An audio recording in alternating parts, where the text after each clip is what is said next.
Calling to order this meeting of the Finance and Budget Committee for Monday, June 5th, 2023. Can we get a roll call, please? Councilman Lovell? Here. Councilman Member Hodges? Here. Mayor Pro Tem Lopez? Here. And Chair Shields. Here. Thank you. First matter of business is approval of the agenda. Can I have a motion? Madam Chair, Yes. I move to approve the agenda as presented. Second. Motion and a second to approve the agenda. Can we get a roll call vote, please? Councilmember Lovell? Aye.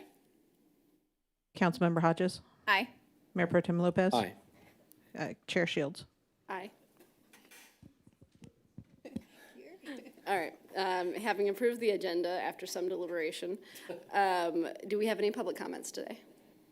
No comments have been received by the clerk's office. Okay. Then first matter of business is item 2023-5683, approval of the May 15th, 2023 Finance and Budget Committee action letter. Do we have a motion? 5A. Madam Chair, I move approval of the May 15th, 2023 Finance and Budget Committee action letter as presented. Second. Thank you. We have a motion and a second to approve the action letter. Is there any discussion? Seeing none, could we have a vote, please? Mayor Pro Tem Lopez? Aye. Councilmember Hodges? Aye. Councilmember Lovell? Aye. And Chair Shields. Aye. All right, that passes. Next item is the 2023-5613, a presentation of all funds FY24 proposed budget. Go right ahead.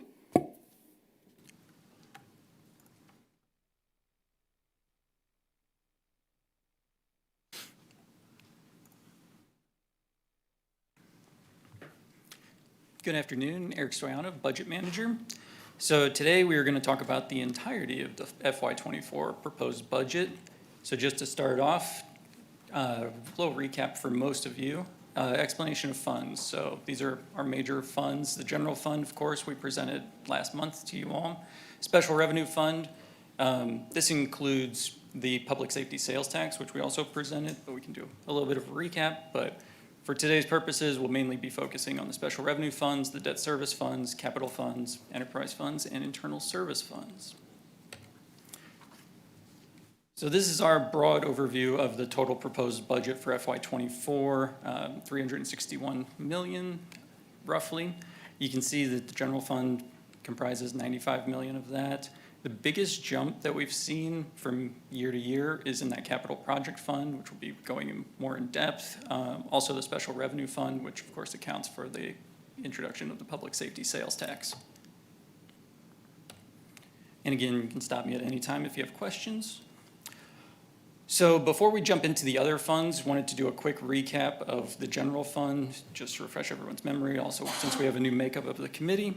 So for property tax for FY24, we're projecting just under a 5% increase in revenues.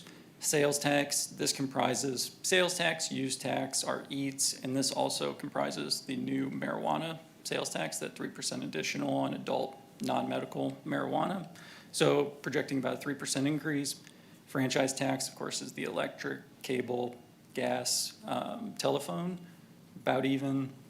Motor vehicle, and then other revenues, that's the licenses, fines, forfeitures, grant reimbursements, things of that nature. But overall, the bottom line number, 95 million for total revenues that we're expecting in FY24, about a 2.4% increase over where we expect to end the year in FY23. So, general fund expenses. Obviously, personnel services is our largest percentage, about 67% of our expenditures for the year, up about 9%. Large driver of that. This budget includes a 6% increase for core general employees.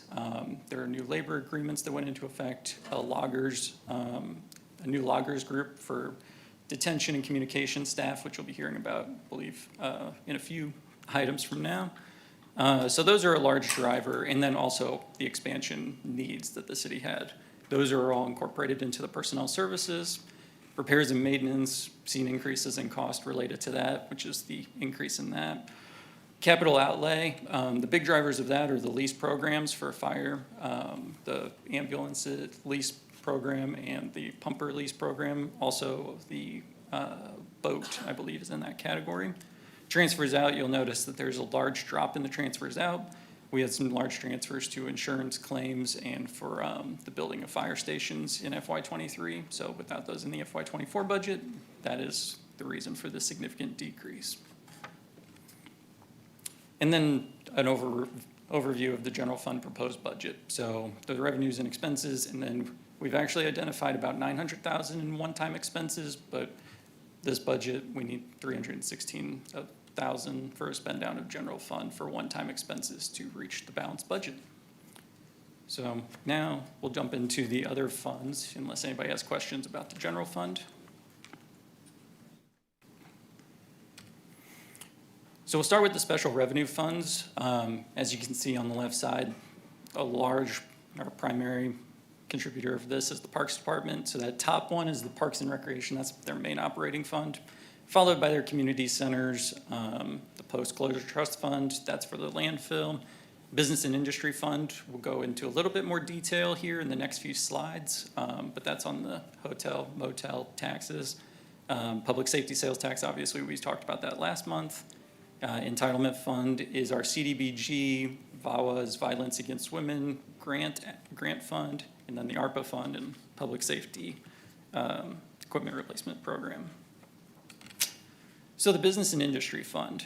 So the main difference over the years is these used to accommodate the PSAs primarily, and now we've kind of cut the funding for the PSAs. We've started funding for the marketing fund and the destination marketing organization. As you can see, for FY23, only projected to spend about $18,000 for the marketing fund. I know Creative Services has been working on the website and some tourism related items just to promote Lee Summit. And then we've put in just a placeholder basically for the DMO. And then FY24, again, these are kind of placeholders. I think the DMO is supposed to be implemented in FY24, so these numbers may be subject to change, but right now we have $100,000 in for the DMO, $70,000 for the marketing fund. And then, of course, the $60,000 for downtown Main Street. And so an overview of the revenues and expenditures. As you can see, over the past few years, we've been able to build up the fund balance quite a bit in this fund, which will help with the creation of the DMO. The TIF and TDD funds, so we collect money and pay out that money according to the contracts that you all agree to with the developments. So these are the best estimates of the expenditures for this category. This is actually part of the capital projects fund as well, but we break it out separately just to identify it.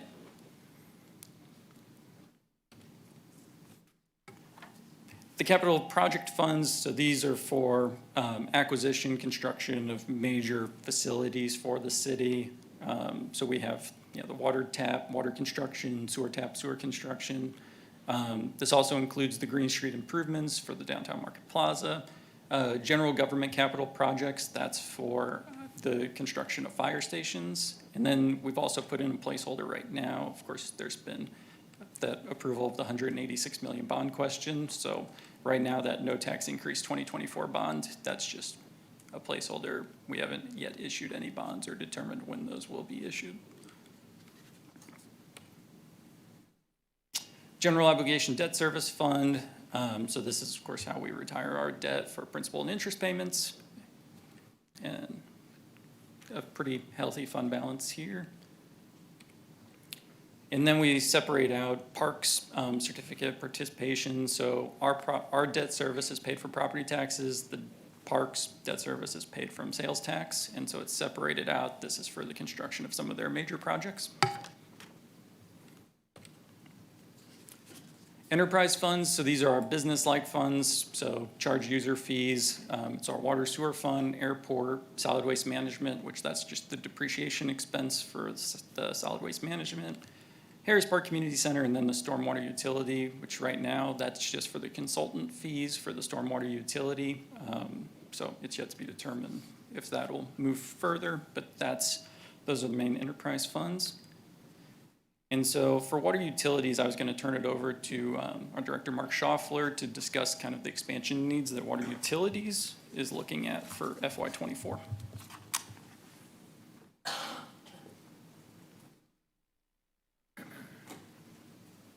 Good afternoon, Mark Schaffler, Director of Water Utilities. Everything we have in the budget for expansion are items that have previously been built into our cost of service model that we utilize for setting rates and revenues for the utility. We have, I think, 3 personnel-related positions. We have a couple of equipment and some software, hardware expansion. The personnel expansions are one for a staff engineer that's necessary to provide resources for us to continue with infrastructure renewal projects and support some of our existing engineers with modeling and infrastructure evaluation and assessment and project management to get some of these projects completed. The other is a utility management analyst.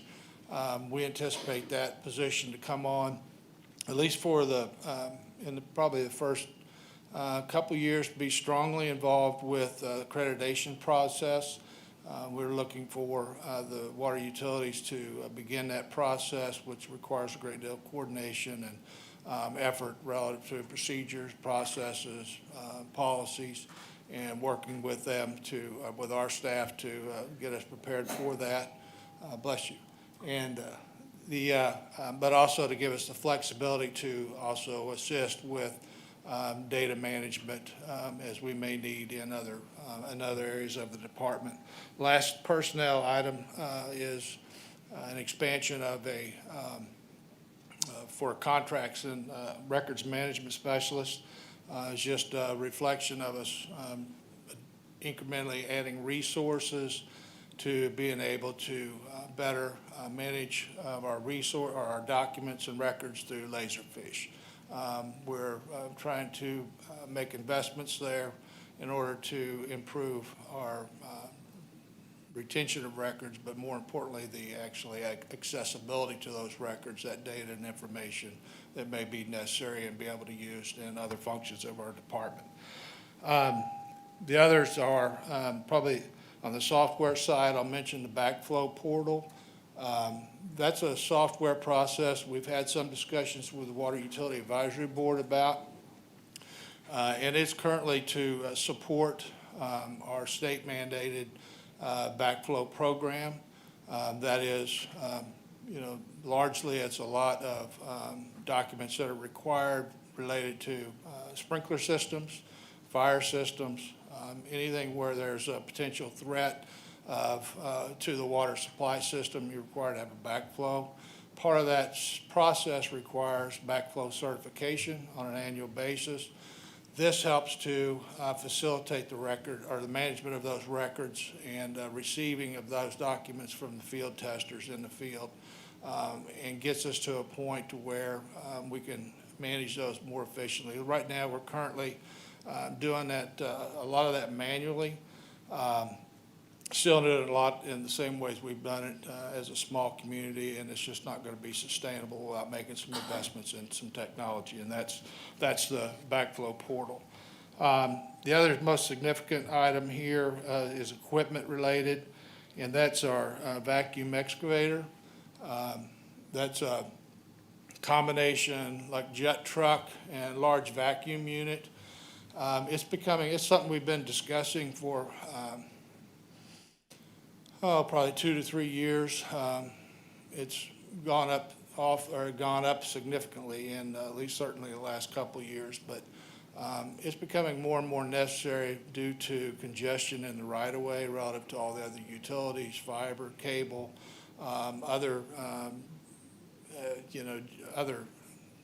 it's just a wide variety of just cable. It's a mess sometimes where you're excavating where you need to get to a water line. And the hydro excavator makes that where we can do it safer and with less damage to other adjoining utilities. It's a piece of equipment that will also allow us in working with lead service lines, on identifying lead service lines without damaging yards. you can use these pieces of equipment in a much more surgical manner than you can, for example, an excavator, so you don't cause near the damage to the property wherever you may be needing to make an excavation. And the others, they're just some laptops, monitors, and that type of equipment. So that's it for water utility expansion, and I'll take any questions. All right, thank you.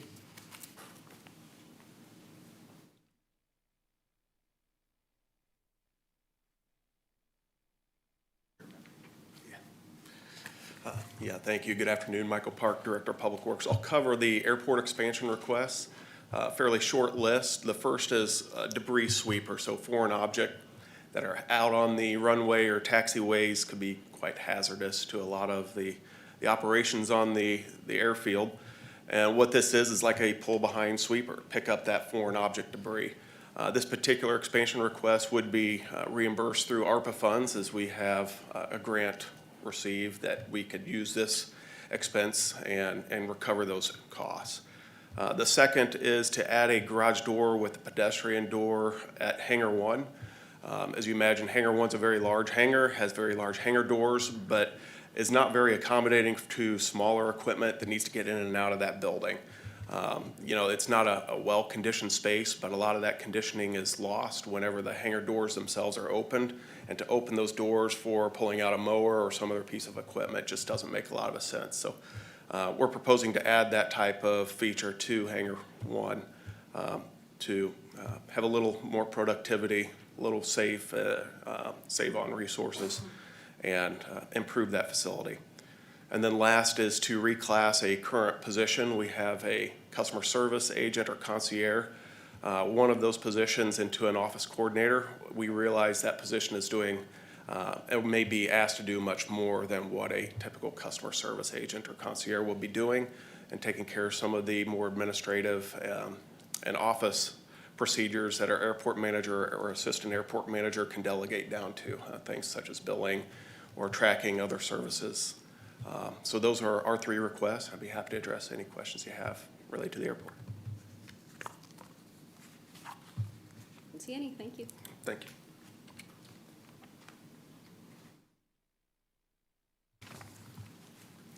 And then this is our final fund category, so the internal service funds. So these are the services provided from one department to another. So central building services for facilities, fleet for the city vehicles, ITS for computer hardware, software. Then the other ones are related to funding for short-term disability, unemployment, claims and damages for insurance, and then work comp, and then the health insurance. And so, again, I'll turn it back to Michael for the fleet expansions. So for fleet, we have two expansions requested here. Actually, one of them we debated whether or not it would be an expansion, but we decided to go ahead and err on the side of caution, and that's the migration of software to a cloud base. So we're not really changing vendors. We're using the same RTA. It's a software we use to manage our fleet, all the operations and the assets that we have that we maintain. Moving it from our current service platform to a cloud-based platform offers a lot of advantages. And that upgrade cost is just over $12,000. Advantages are like it has better integration and work with our Fuel Master system and how we can live track data. Also offers some online training for our mechanics so that they can be more informed in how these systems work. It has better reporting, provides greater access for some of the rest of staff to understand what's going on with their fleets.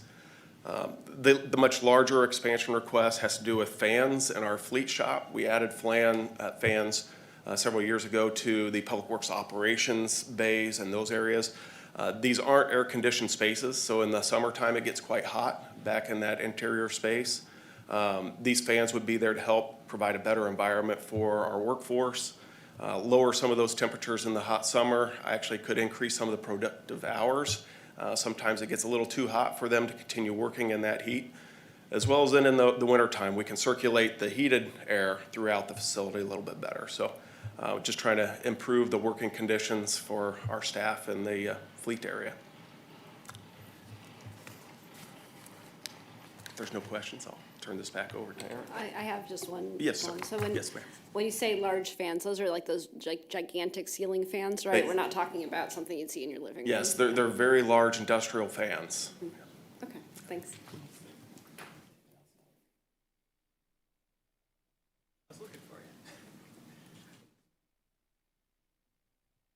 Good afternoon, Steve Marsh, Chief Technology Officer.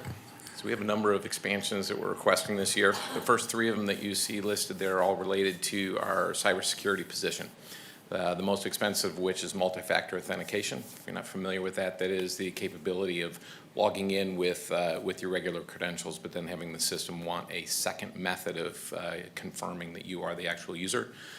We have had significant feedback from partners that have done some investigations in our area and say multi-factor authentication is one of our weak points. We really need to get this implemented sooner rather than later. And then those second two are tools that will allow us to better manage the infrastructure and data that we collect on a regular basis and detect anomalies. So if somebody does get into the organization, then we're able to detect changes that they're trying to make within the network. The last four, they're all positions. I understand that is a lot to ask for, but each one of those has a separate need associated with it. Audiovisual has been essentially a service within our organization without a home. Many years ago, it was within IT. There was some changes related to the way some of the positions were managed, and right before the pandemic, there wasn't a lot in the area of straight audiovisual outside of the equipment that was to be in this room, running the meetings and things like that. During the pandemic, the use of audiovisual and video conference meetings and things like that have really caused an explosion in the use of those tools, and we need some help in managing that for the organization.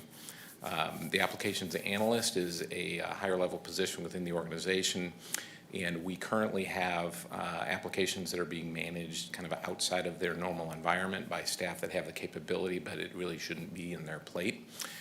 So we're hoping to add a position so we can move those things back into an appropriate person's workload. And there's actually a significant amount of workload right now that doesn't have capacity. So this is filling an unmet capacity as well. I'm sorry, that would be the applications administrator. The applications analyst position is related to our GIS area, and those positions focus on data management, and it's tied to geographic locations across the city. We have several people in our organization do a great job of capturing that information. And then we have people in our organization that work with different departments in implementing that data within their applications. But what we don't have is a middle ground position that allows us to better consume the information that we are collecting so that we can use it to improve business processes and things of that nature. So this analyst position would be able to do that for our organization. And then the network administrator one essentially would be an entry-level position into our organization when it comes to network management. And this position would be very heavily focused on the cybersecurity aspects and the maintenance and upkeep of the infrastructure itself, and be replacing equipment and things of that nature. And we've got a significant backlog that we've been dealing with and getting things replaced. And we have an ever-increasing number of things that we have to address related to cybersecurity, and this position would be addressing some of those needs. I'd be happy to answer any questions you might have. Okay, thank you.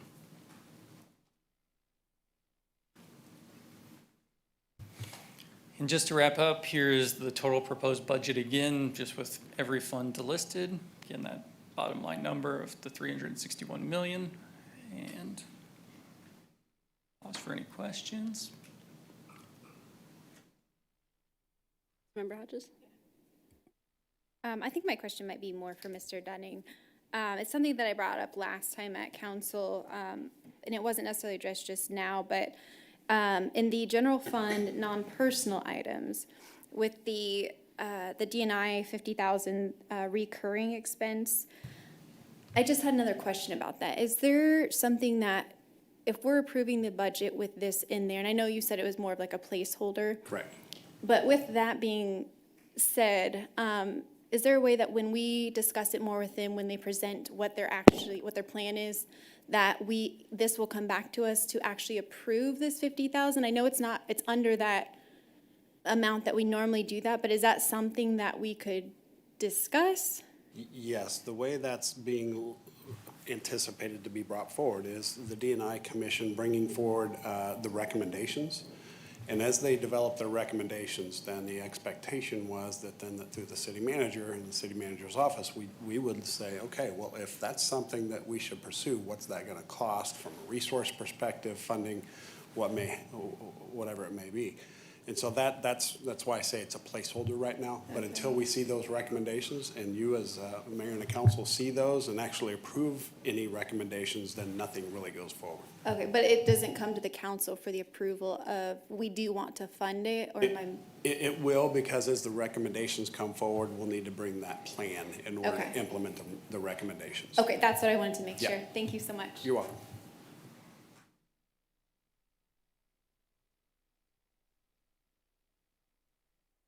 Councilmember Lovell?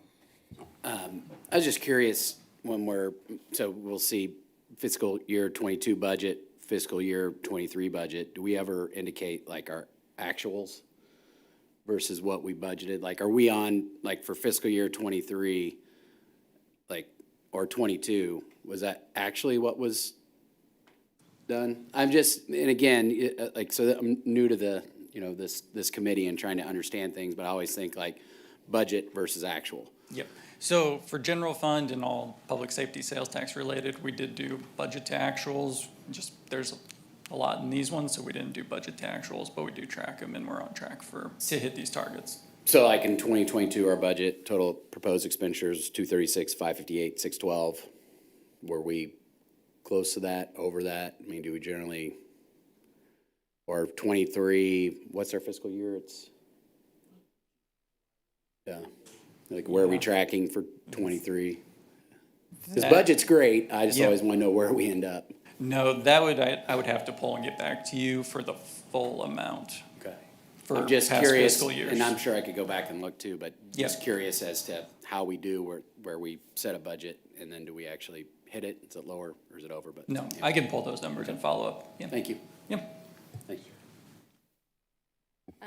So this is maybe not the best question, since you've just given us a couple of great presentations about where all these numbers come from, but it just seems like a really large jump from 23 to 24, almost $100 million, which is more than I would usually expect to see year to year based on, normal cost increases and whatever. And it looks like the biggest jump is in that capital project funds, but it's kind of everywhere. Is there, just to boil it down really briefly, is there a reason why it's so much bigger? Is there a particular special project or what's happened there?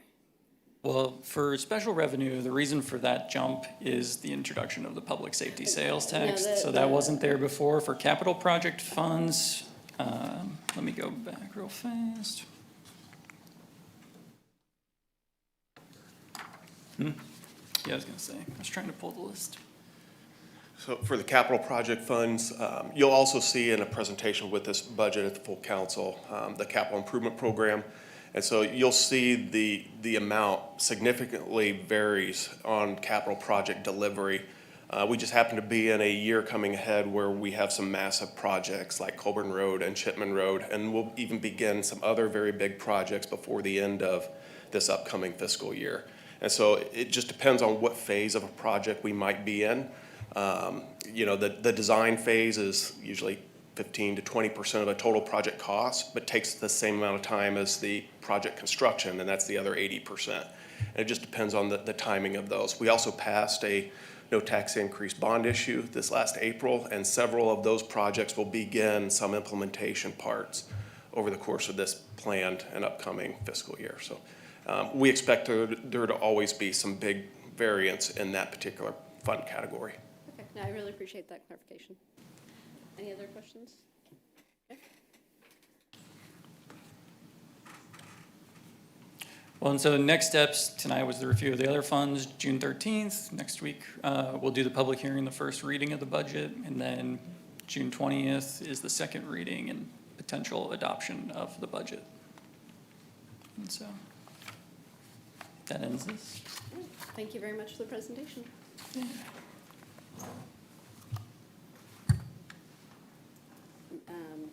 Next item on our agenda is TMP 2665, an ordinance approving amendment number 16 to the budget for fiscal year ending June 30, 2023, is adopted by ordinance number 9441, ordinance number 9442, ordinance number 9449, ordinance number 9450, and ordinance number 9451 by amending the authorized expenditures for fire, finance, and stormwater utility for the city.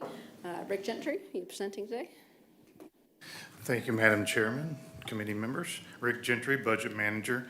Item TMP 2665 before you is budget amendment number 16. We're up to number 16 of the year as we come to the end here.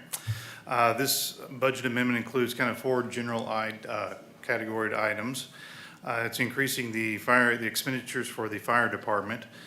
One of them you'll be seeing on a later item. I think it's item F on your agenda, the communications equipment. So Deputy Chief Osterman can answer some specific questions, but this gives them the spending authority to make that purchase. They also had unfortunately had another engine go out on a fire truck recently, so they have some additional repairs that need to be done with that. So we're increasing their spending authority for that to the amount of $21,207. The next item on the list on the budget amendment is the stormwater utility. You notice that was included in for the FY24 budget. That began at the end of FY21. Money, $500,000 was identified. We moved to FY22. The fund was actually created and the money transferred to that fund. They went through a selection process, selected a firm to do the consultant work for the study of whether or not to do a stormwater utility and what that may look like. And that started during FY23, but there was some oversight in not getting that budgeted. So this is adding the approval to do the expenditures to the FY23 budget. They've expended about $120,000. We're putting that at $150,000 for the remainder of the year to cover expenses for the stormwater utility. And there again, that has been included in the FY24 budget for the completion of the study. And then the last item is a transfer of general fund balances. The city is experiencing, as many municipalities around the region, insurance rates are going up for property, auto, and liability. Mr. Head and his staff are working with our broker to they'll probably be doing a presentation the next month or so about our final rates. But in preparation for that, we're proposing to use some of our fund balances to transfer over to the claims and damages fund. That's where the insurance premiums are actually paid out of, as well as small claims. And also to prepare in case the city is responsible for paying out some additional claims, as kind of you think like your homeowners or your car insurance, you have a deductible. With a lot of these insurances, that our deductibles will probably go up, so we want to increase that balance in that fund so we can cover those deductibles. Take any questions at this time? I don't see any questions. Do we have a motion? Chair? Yes. I move to recommend to City Council approval of agenda item number TMP-2665, an ordinance approving amendment number 16 to the budget of the fiscal year ending June 30th, 2023, as adopted by ordinance number 9441, ordinance number 9442, ordinance number 9449, ordinance number 9450, and ordinance number 9451 by amending the authorized expenditures for fire, finance, and stormwater utility for the city. Second. Thank you. We have a motion and a second to advance TMP 2665 to City Council with a recommendation of approval. Do we have any discussion? Seeing none, could we get a roll call vote, please? Sure. Councilmember Lovell, Aye. Councilmember Hodges, Aye. Mayor Pro Tem Lopez, Aye. Chair Shields. Aye. Next item on our agenda is TMP 2667, an ordinance approving an amendment to the procurement policy to allow fleet manager to purchase vehicles from a vendor with whom the city does not have a current contract in place or where the vendor is not offering a particular vehicle pursuant to the city's contract as needed for the City of Lee Summit. Mike Anderson. Good afternoon, Mike Anderson, Deputy Director of Public Works. Talk about a temporary kind of waiver to our purchasing and procurement policy. Before I get into what that waiver is, just to kind of paint a picture of the current environment.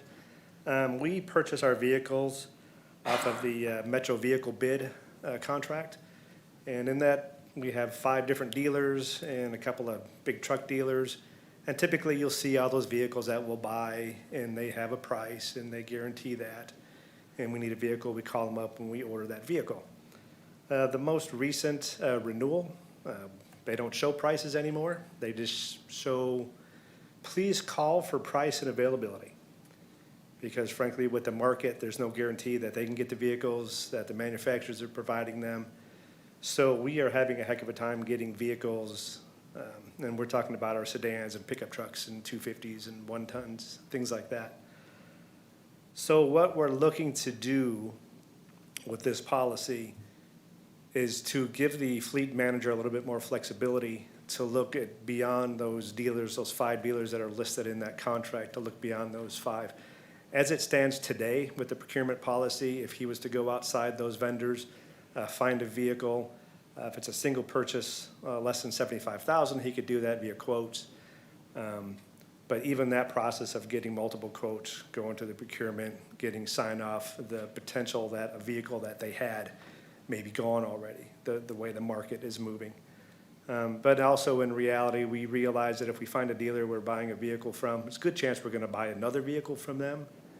And that's gonna put us over the threshold that we would need to put in place a contract that would be approved by city council.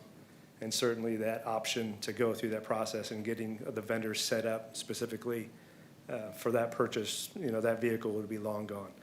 So what we're looking to do, and this is a very limited waiver, this only applies to vehicles that are currently in the Vehicle Equipment Replacement Program, or VERP. So if a vehicle is already in the VERP and it's scheduled to be replaced, or if it's a vehicle that's being added to the VERP through a previously approved expansion request, this is the only vehicles that it applies to. So this isn't giving the fleet manager an open checkbook to just go buy whatever he wants, whenever he wants. It's still everything he's purchasing has already been approved through the budget process. This would give him the option, if he sees a vehicle that we can find, it's at a dealer that we don't have a contract with, to call that vendor, get what the price is. If he thinks that's a reasonable price, given the market, he could hold that vehicle with a credit card. He would then have to get approval from the purchasing department director or his designee. Once he has that, he would have to get approval from the city manager or his designee. And at that point, we could issue a purchase order and purchase that vehicle. So it's like I said, it's outside the policy because right now we would have to go to city council and get that approval before we work with that vendor. This does expire. It's set up to expire on December 31st of 2025. Unless you see that we're still in this environment, then we would, by ordinance, look to extend that. So essentially, that's the waivers we're looking for. Again, it's not free for all. There still are authorities and approvals in place to make sure that we're doing the best thing we can. The reality is, in order for us to try to keep up with the vehicles and try to keep up with the VERP and keep vehicles replaced on schedule and not getting too far behind, we have to look at ways to just be a little bit more flexible right now in our purchasing. So that's really what this is. It's just being reactive to the market and making it so we can be a little bit more aggressive and a little bit more responsive to what may come available. So with that, I'd be glad to answer any questions. Questions? Any questions? Does anyone have a motion? Chair? Yes. I move to recommend to City Council approval of agenda item number TMP-2667, an ordinance approving an amendment to the procurement policy to allow the fleet manager to purchase vehicles from a vendor with whom the city does not have a current contract in place or where the vendor is not offering a particular vehicle pursuant to the city's contract or needed for the city of Lee Summit. Second. We have a motion and a second to move TMP 2667 to council with a recommendation of approval. Can we get a roll call vote? Councilmember Hodges? Aye. Councilmember Lovell? Aye. Mayor Pro Tem Lopez? Aye. Chair Shields? Aye. Thank you all. Next item on our agenda is TMP 2664, an ordinance to add eligible jailers and emergency telecommunicators as public safety personnel members of the Missouri Local Government Employee Retirement System, loggers, pursuant to provisions of section 70.600 through 70.775 RSMO. Mr. Osterman. Thank you, Chair and Committee. Brian Osterman, Deputy Fire Chief. So this item for your consideration was brought about by a couple things. One, the latest collective bargaining agreement that was struck with the firefighters local in relation to a potential change that did happen in Missouri state law that the legislature and the governor approved that expanded the public safety retirement system, loggers program for those said personnel, the fire and police dispatchers, the jailers, and there was another provision for some EMS personnel, which was not included in our language because our EMS providers are already covered by the public safety retirement program. So that's really it. The state basically allowed the other groups to now be considered public safety employees, and they're eligible for the earlier retirement through the public safety pool if the local jurisdiction approved that, and that is the request tonight. Discussion or questions? Great news. Thank you, sir. Thank you. Do we have a motion? On a roll. Go for I it. can. All right, Chair. I move to recommend to City Council approval of agenda item number TMP-2664, an ordinance to add eligible jailers and emergency telecommunicators as public safety personnel members of the Missouri Local Government Employee Retirement System pursuant to the provisions of section 70.600 through 70.755 RSMO. Second. We have a motion and a second to move TMP 2664 to council with a recommendation of approval. Can we get a roll call vote? Mayor Pro Tem Lopez, Aye. Councilmember Lovell, Aye. Councilmember Hodges, sorry. Aye. Chair Shields. Aye. Thank you. All right, next item on our agenda is TMP 2666, an ordinance authorizing the purchase of certain public safety radio equipment to enhance redundant capabilities between the police and fire department dispatch centers from the Motorola Solutions, Inc. in the amount of $228,255 and ratifying the city manager's execution of the same for all related and necessary documents. Once again, Deputy Fire Chief Osterman. Thank you very much. This item for you to consider is, as we look at our fire and police dispatch centers, we always strive for interoperability between the two. There is one area that is not at the level that we really need it to be, and that is if the fire department had to vacate our premise over at fire headquarters and work out at the police department dispatch center. There are some vulnerabilities that we've identified that can be fixed by this item. It's specifically in relation to our contract agencies. As you know, we dispatch for other organizations besides just Lee Summit Fire Department. And this fix would allow us to seamlessly transfer our operations from fire department dispatch center to the police department. So in advance of anything else that goes on as far as the co-location, this will be something that we'll have to address well beforehand as well. But really, this solves a vulnerability that we have today. Do you have any questions? All right, thank you, sir. Do we have a motion? All right, Chair. I move to recommend to City Council approval of agenda item number TMP-2666, an ordinance authorizing the purchase of certain public safety radio equipment to enhance redundant capabilities between the police and fire department dispatch centers from Motorola Solutions Incorporated in the amount of $228,255 and ratifying the city manager execution of the same for all related and necessary documents. Second. Thank you. We have a motion and a second to move TMP 2666 to council with a recommendation of approval. Can we get a roll call vote, please? Councilmember Hodges, Aye. Councilmember Lovell, Aye. Mayor Pro Tem Lopez. Aye. Chair Shields. Aye.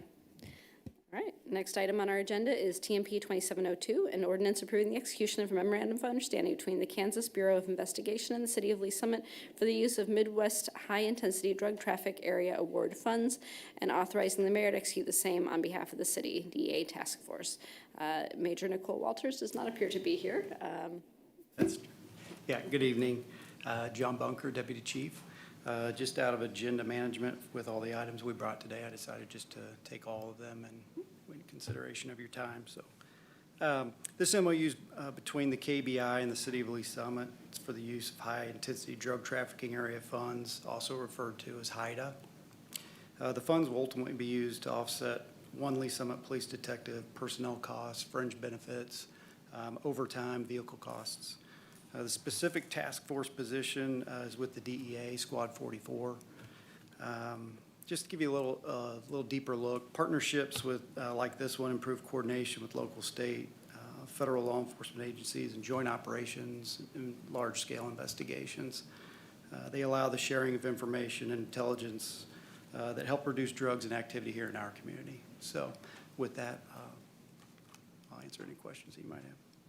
Questions? Seeing no questions, do we have a motion? Chair, Did you want to go through all of these Oh. in order, or do you want us to do a motion on each as we go? Yeah, I'll follow your lead, Madam Chair. You tell me what's easiest. You know what, for my own sake of keeping track of where we're at, let's just go ahead and do them one at a time. okay. I move to recommend to City Council approval of agenda item number TMP-2702, an ordinance approving the execution of a memorandum of understanding between the Kansas Bureau of Investigation and the City of Lee Summit for the use of Midwest High-Intensity Drug Trafficking Area Award Funds and authorizing the mayor to execute the same on behalf of the city. Second? We have a motion and a second to send TMP 2702 to council with recommendation of approval. Can we get a roll call vote? Councilmember Lovell? Aye. Mayor Pro Tem Lopez? Aye. Councilmember Hodges? Aye. Chair Shields? Aye.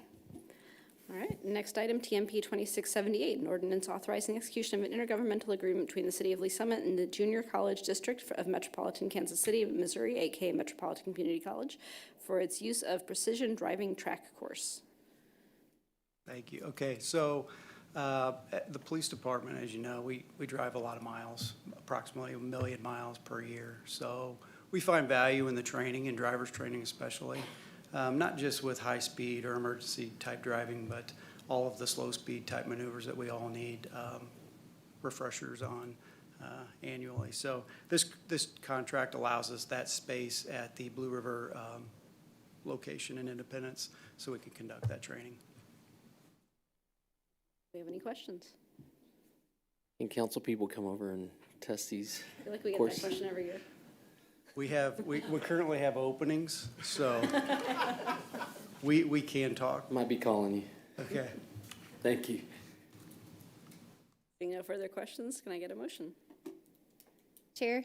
Yes. I move to recommend to City Council approval of agenda item number TMP-2678, an ordinance authorizing the execution of an intergovernmental agreement between the City of Lee Summit and the Junior College District of Metropolitan Kansas City, Missouri, aka Metropolitan Community College, for use of its precision driving track course.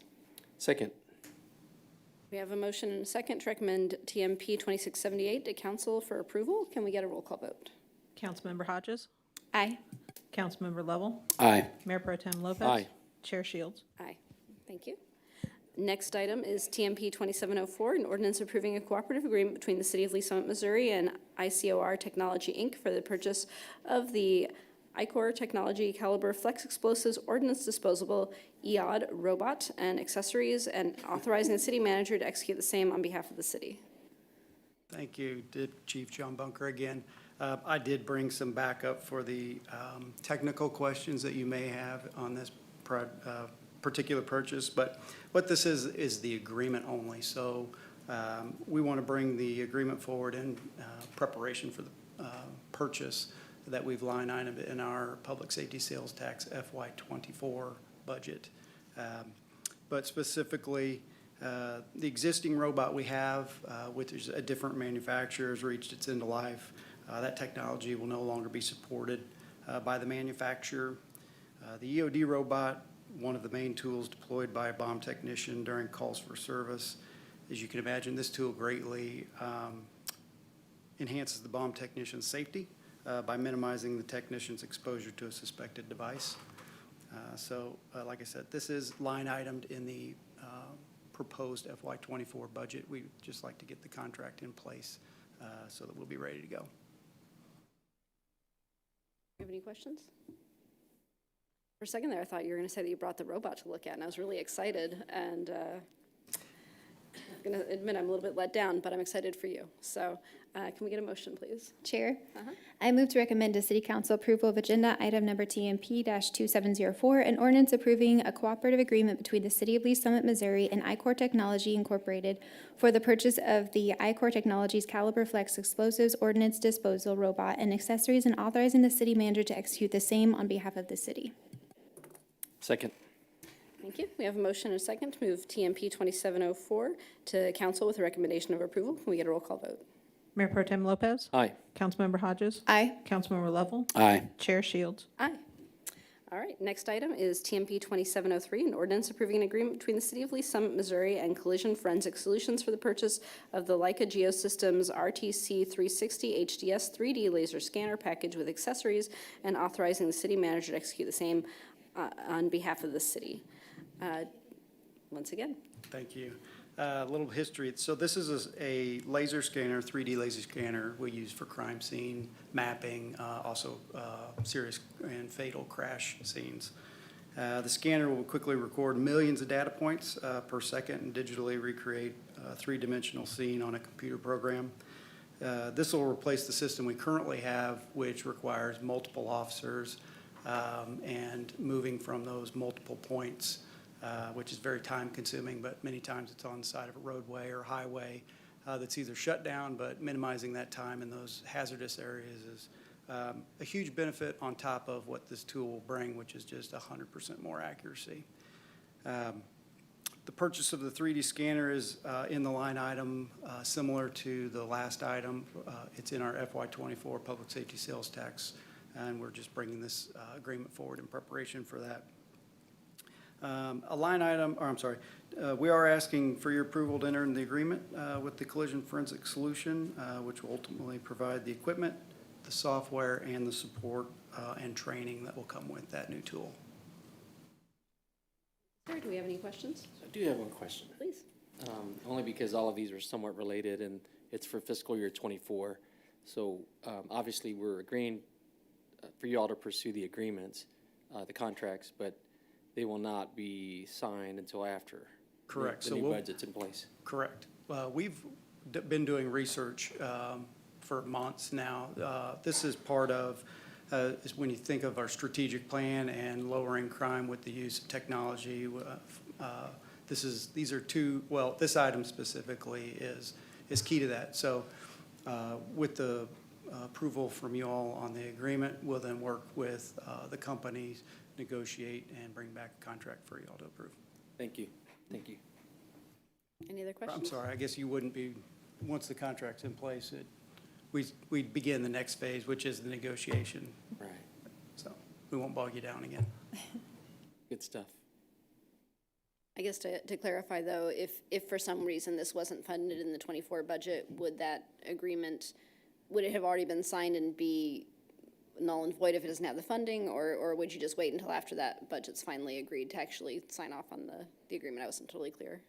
So say that one more time. Go ahead. It's kind of the same question. Yeah, but I wasn't sure if I understood the response. So in the sake of more of time, Yeah. we're trying to get agreements in place with the companies that we know are going to bring forward an agreement with. Does that make sense? It does. I'm just asking if for some reason that money wasn't actually approved in the proposed budget. Oh, I follow you. Would- There's no commitment? Is that what you're at? Yeah. Yeah. Correct. Yeah, okay, that's all I wanted to know. All right, any other questions? All right, seeing none, could I get a motion, please? Chair, Yes, ma'am. I move to recommend to City Council approval of agenda item number TMP-2703, an ordinance approving an agreement between the City of Lee Summit, Missouri and Collision Forensic Solutions for the purchase of the Leica Geosystems RTC 360 HDS 3D laser scanner package with accessories, and authorizing the city manager to execute the same on behalf of the city. Second. Oh, All right, we have a motion by Councilmember Hodges and a second by Councilmember Lovell, long silent. Could we get a roll call vote, please? maybe. Councilman Lovell? Aye. Mayor Pro Tem Lopez? Aye. Councilmember Hodges? Aye. Chair Shields? Aye. All right. No? All right. All right, next item on our agenda is 2023-5696, a presentation on the investment portfolio report for the quarter ended March 31st, 2023. Good afternoon. Susan Brockhouse, Cash Management Officer for our Treasury Services. I'm pleased to present a brief report of the city's investment portfolio for the quarter ended March 31, 2023. As of March 31st, the total market value for our portfolio was $263,809,321. Of that, 67.98% of the total portfolio was invested in U.S. Treasury securities, 21.65% in U.S. government agency securities, and 6.89% in demand deposits. The remaining 3.48% balance within the portfolio is in our general obligation bond proceeds that have not yet been expended. The allocation is compliant with our city's investment policy for diversification standards. Focusing a little bit on the activity during the third quarter, I think it's important to note that we purchased 8 U.S. Treasury notes. They had a combined par value of $32 million, and the yield for these 8 treasuries ranged from 3.83% to 4.04%. During the quarter, there were also 3 maturities with total par value of $17 million. The yields for these 3 maturities ranged from 0.117% to 0.17%. So you may recall at the February committee meeting, we visited about the intent to extend our investment maturities. And we wanted to basically capitalize on the rise of interest rates that we've had. So if we look back to December 31st, the market value of investments in the city's portfolio that had a maturity that was more than 3 years was just over $5.8 million. As of March 31st, the market value of the city's portfolio having maturities greater than 3 years is now at $23.6 million. So that represents about just under 9% of our total portfolio. And as a reminder also, with the exception of our repurchase agreements, maturity for investments can be up to 5 years from the purchase date. In accordance with our GASB requirements, the city's portfolio is valued at purchase price with a mark-to-market adjustment at quarter end. As you're aware, the rising interest rates we've had have had a negative impact on our mark-to-market adjustments for the existing fixed income investments, causing a paper loss. So for fiscal year 23 through March 31st, our paper loss is just under $6.9 million. But it's worth noting, I think, that for the third quarter adjustment, we actually had a paper gain of $2,651,132.26. This is primarily related to that reinvestment where we're seeing much higher yields in our securities. So the city is continuing its general operating practice to buy and sell securities and hold them till maturity, so that we're really avoiding any of the losses from the premature sale of those securities. Any questions? Any questions? Thank you very much. No, I just want to acknowledge, I guess, our portfolio manager. That's a tough job. Well, I'd like to take credit for the yield rate increase, Yeah. but I don't think I can do that. Well, we appreciate that, and So- yeah, thanks for the update. Thank you. Thank you. All right, next item on our agenda is roundtable. Do any members of the committee have any roundtable items? I think Madam Chair did a great job for her first chairing meeting, and we have a newbie committee member, so excellent job, both of you. Thank you, Mayor Pro Tem. That's all I have. Okay. So I do have a little bit for roundtable, which is I want to talk, first thank the new returning members of the committee and all the staff for their time today, and then talk just a little bit about our priorities for this year. Obviously, we have a lot of day-to-day business, but a couple topics that I'm really hoping we can focus some energy on this year are discussing our fund balance policy. So I know that that's been a recurring topic at council, and I think it's time for us to really look at revisiting that policy. And if we feel like our fund balance doesn't need to be quite as high as it is, then maybe addressing what some priorities, some spending priorities would be. Because I think we all agree that people, when they pay their taxes to the city, they expect those funds to be invested in the community. So I'm looking forward to that discussion, and I've discussed that a little bit with Ms. Worldman, so hopefully in the next couple of months, we can bring that to start a more full discussion in the committee and then eventually to the council. And then I'm hoping in the second half of the year, we can talk some about the DMO, the Destination Marketing Organization, that's been on the agenda for a while. I think we're expecting that to come forward with a recommendation from the studies that have been done, and then maybe discuss more broadly the Business and Industry Fund and how those funds are going to be used. So if anyone has any thoughts about those, start kind of to generate those, be ready for some discussions. And if there's any other topics that you feel like we should be addressing, definitely feel free to reach out to me. Or of course, Mayor Pro Tem can assign us anything that he wants to. And do we have any roundtable from staff? Just a reminder, Chair, our discussion about the meeting in July with the holiday. I don't know if you've reached any conclusions. Do any members of the committee object if we cancel our July meeting? I see no objections, so let's plan to cancel that meeting, but when can we be ready in August to start that discussion on the reserve balance policy? Yes, absolutely. Okay. That would be right around 4th of July. They seem so disappointed, like they were really excited to dive in early on these topics. Okay.